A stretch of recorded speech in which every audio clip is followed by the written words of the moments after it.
Toy ny amin'ny resaka fampianarana indray kosa sy ny fanampianan'ireo mpianatra dia nahazo fanampiana manokana hiatrena ny fialana an-tsekoly mialohan'ny fotoana ireo mpianatra klasy fafito amin'ny EPP Soarandro nanentana ny gouvernement hanao vaindohan-draharaha ny asa sosialy eo amin'ny sehitry ny fanabeazana ny filoham-pirenena Rajaonarimampianina ary dia nanatanteraka izany ny ministeran'ny posta sy ny fifandraisan-davitra androany Jerry Edouard sy Anjara Kotondrainy.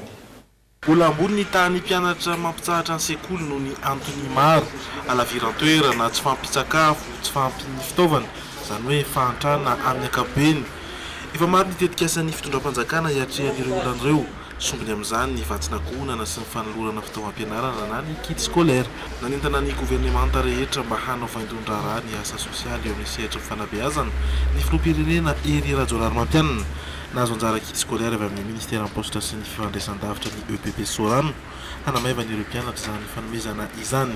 Ireo ankizitsika ireo no hoavin'ity firenena ity. Araka lazainy ihany koa maly dia ny fampianarana sy ny fanabeazana dia fototry ny fampandrosoana sy ny fahalalana amina firenena anankiray. Ny zarainandreo zany dia kitapo, cahier, stylo, crayon de couleur.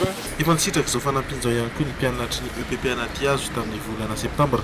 Efa nisy ny fizarana kit scolaire ho an-daolobe laezika teny Antsonjobe omaly saingy androany no nahazo tombony manokana ireo mpianatra klasy fafito izay manomana ny fanadinana CEPE. Motivation anazy indrindra mampazoto anazy satria ezana ampianana mihitsy zany ny taux d'abandon amin'itony sekoly tony dia indrindra moa efa ezaka ny ministère ny fanabeazam-pirenena ny hoe fampianana fampitomboana ny tany zaza miditra an-tsekoly.